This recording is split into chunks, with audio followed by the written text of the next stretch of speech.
Selamat datang di Movie Corner Indonesia bersama gue Irsan 56.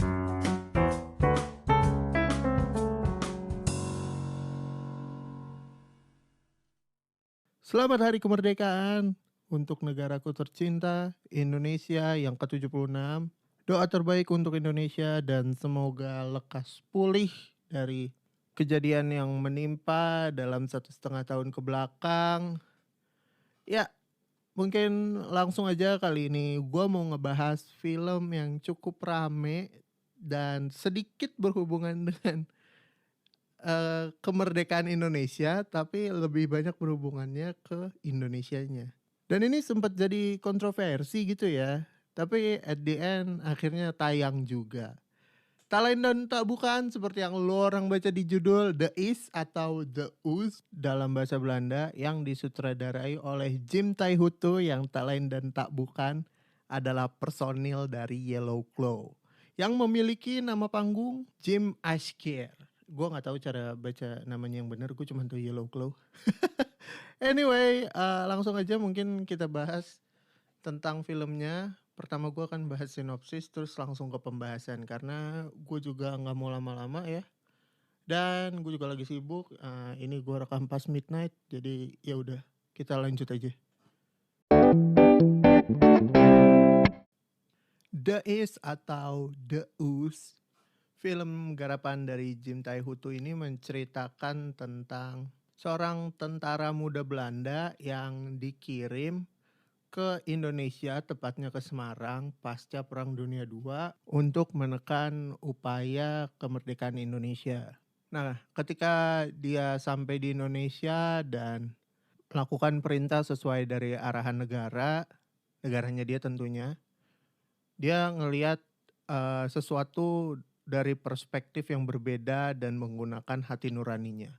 Dan pada saat itu banyak kejadian yang membuat dia berpikir antara tetap mengemban tugas negara sesuai perintah atau memilih hati nuraninya. Apalagi ketika dia sudah bergabung dengan sebuah pasukan elit yang ternyata komandannya ini tuh sangat kejam terhadap rakyat Indonesia. Sebelum lanjut ke pembahasan, gue mau info dulu tentang cast and crew ya yang cukup dikenal aja, khususnya pemeran utama kali ya. Dan beberapa nama orang Indonesia yang ada di credit title dari film The East, tapi nggak semuanya gue sebutin. Pertama dari sutradaranya tentu ada Jim Taihutu, terus di pemeran utama ada Martin Lackmeyer sebagai John Devrie, terus ada Marwan Kenzari sebagai Raymond Westerling, terus ada Jonas Mulder sebagai Matthias Cohen, ada Abel van Gilswijk sebagai Charlie, terus ada Coen Brill sebagai Eddie Cullen. Terus untuk pemeran Indonesia ada Dennis Anzam sebagai Gita Tamim. Terus ada Putri Ayudhya sebagai Mira. Ada juga pemeran pendukungnya Lukman Sardi sebagai Bakar. Terus untuk cameo-cameo atau peran kecil dari Indonesia ada Ence Bagus sebagai orang di gang yang menjajakan tempat prostitusi. Nah, lanjut kita langsung bahas aja kali ya ke pembahasan filmnya. And by the way, film ini bisa lu tonton dari Mola TV. Gue nonton ini sebelum kemerdekaan. Dan kurang lebih filmnya ini 2 jam. Ya, jadi lu orang kalau mau nonton yang resmi bisa ke Amazon Prime juga kalau nggak salah. Jadi ya di antara 2 pilihan itu silakanlah menyesuaikan dengan budget Anda. Kita lanjut ke pembahasan. The Is, film tentang perang yang berlatar waktu pasca Perang Dunia II atau setelah kemerdekaan Indonesia. Pada awalnya ketika gua lihat trailer dan sempat dapat sinopsis-sinopsis dari beberapa akun film di IG gitu ya. Gue ngerasa kayak, wah ini seru banget nih. Kayaknya film dari sisi Belanda yang memframing Indonesia, khususnya tokoh-tokoh Indonesia gitu ya kan. Dan seolah-olah mereka mau memberikan kesejahteraan gitu ke rakyat Indonesia atau terhadap koloninya dia gitu ya kan. Cuman setelah gue menonton film ini gue baru sadar film ini adalah film fiksi. Dan gue sempat baca juga informasinya, katanya sempat ada tuntutan dari Federation of Dutch Indonesians menuntut film ini untuk menuliskan informasi kayak FYI ini film adalah fiksi belaka, tapi di posisi depan. Nah ternyata hal yang seperti itu udah ditulis di credit title. Cuman kan ya siapa yang nonton credit title gitu ya kan. Dan lucunya lagi pengadilan di Belanda sana tidak mengiyakan gitu. Justru nggak setuju. Udah kok itu udah dikasih credit title. Udah kok itu udah dikasih info fiksi di credit title. Jadi lo nggak perlu naruh itu lagi di depan kayak gitu. Nah buat yang nggak tahu tentang trivia ini atau sedikit fakta ini mungkin akan berpikir bahwa film ini tuh dari kisah nyata gitu atau adaptasi dari cerita orang. Tapi ternyata tidak. Jadi sekali lagi ini film fiksi belaka dan latar waktunya itu setelah Perang Dunia II. Sayangnya ketika gue menonton, gue belum tahu fakta ini. Jadi pada saat gue menonton, gue berpikir kayak, wow, ini kayak sebelum agresi militer Belanda 1 nih. Ketika ada pemicu kekerasan setelah Indonesia merdeka kan dimulai dari agresi militer Belanda 1 sampai seterusnya lah. Gue nggak terlalu ini sejarah gitu ya. Takut salah ngomong. Tapi yang jelas itu kayaknya sebelum itu gitu. Karena ketika gue nonton ini cukup banyak kekerasan dan penindasan yang dilakukan Belanda ke Indonesia. Cuman dia nge-twist oleh salah satu tokoh kayak gitu ya. Jadi ada antagonisnya lah yang ditunjukin bahwa dia nih orang jahatnya yang menindas orang Indonesia. Terus yang bikin kontroversi dari film ini juga ada adegan di mana mereka mengatakan presiden pertama kita ini tuh adalah penjahat gitu.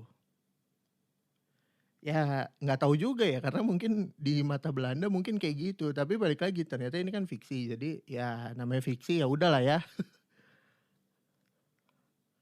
Terus kalau dari segi cerita sejujurnya apa ya bahasa yang tepat ya? Gini, bisa dibilang tuh menurut gue kalau ditilik dari secara cerita peran utamanya menurut gue sih oke-oke aja gitu. Ya nggak bisa dibilang jelek juga, cukup oke karena memperlihatkan proses dia yang tadinya biasa-biasa aja atau polos terus memproses sebuah informasi sampai akhirnya tuh memberontak gitu ya kan. Memberontak karena konflik di hati nuraninya tadi gitu. Tapi kalau secara keseluruhan karena gue belum tahu cerita ini adalah fiksi gitu ya. Gue ngerasa kayak banyak plot yang kosong, banyak yang ngawang gitu. Dan gue ngerasa kayak ini kurang Indonesia nih yang dia tampilin. Terasa Eropa banget. Nah, ngomongin terasa Eropa banget bukan cuman dari sisi cerita secara keseluruhan ya. Tapi juga dari gambar yang ditampilin gitu. Gimana ya kalau lo perhatiin film Indonesia, film Thailand, terus film Eropa sama film Hollywood, mereka tuh nampilin warna tersendiri gitu. Nah ini tuh warnanya tuh Eropa banget. Entah karena emang ya dibikinnya post production di Eropa dan mereka ngerasa ini film Eropa anyway, jadi dibikin sesuai dengan standar itu, atau memang secara alatnya gitu. Nah itu gue kurang tahu. Yang jelas gue ngerasa kurang lebih kayak gitu. Terus di sini pemeran Indonesianya gue pikir bakal dapat peran-peran penting gitu ya, tapi rata-rata ya cuman pendukung dan cameo, nggak terlalu gimana-gimana. Ya bisa dibilang film ini gue tonton karena ada sedikit kontroversinya aja gitu, dan trailernya berhasil untuk memberikan apa ya, rasa kekepoan gue untuk nonton sampai habis. Oh iya, beberapa scene di film ini juga nunjukin kayak plot maju mundur gitu, kayak tiba-tiba lo di sini terus tiba-tiba maju ke beberapa tahun ke depan terus tiba-tiba mundur. Dan film ini sebenarnya ngasih gambaran juga ke kita ketika lo jadi pengkhianat negara tuh apa yang akan terjadi gitu ya. Maksudnya pengkhianat negara Belanda. Itu kelihatan lah di beberapa scene di sini. Secara overall kalau gue kasih penilaian buat film ini sih kayaknya 6 ya. Karena untuk secara keseluruhan cerita, buat cerita fiksi biasa aja gitu.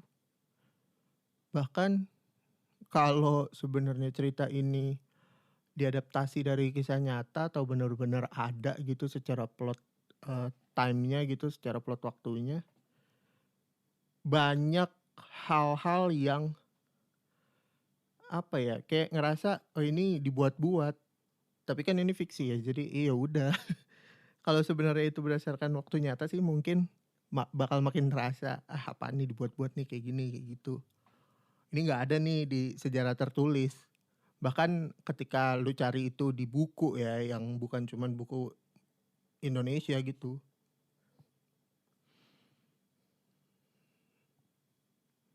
Nah, layak apa nggak ditonton? Sebenarnya sih ya layak-layak aja kali ya. Kalau lu orang buat yang kepo gara-gara trailernya sama kayak gua. Tapi ya kalau lu nggak nonton ya juga nggak apa-apa. Kayak film ini nggak sebagus itu untuk lu tonton, jadi ya nggak apa-apa lah dilewatin gitu. Nothing much. Untuk film dari seorang DJ menurut gua ya oke lah untuk pertama. Lo harus bikin yang lebih bagus sih Jim. Menurut gua Jim. Kayak si Jim dengerin gua aja. Ya kurang lebih kayak gitu. Film dari seorang personil grup DJ di Belanda. Ibaratnya dia ini akan menjadi DJ yang memiliki film, yang punya sebuah karya film gitu loh. Itu aja lah dari gue untuk episode kali ini. Terima kasih buat yang udah dengerin. Gue Irsan 56 pamit. Ciao.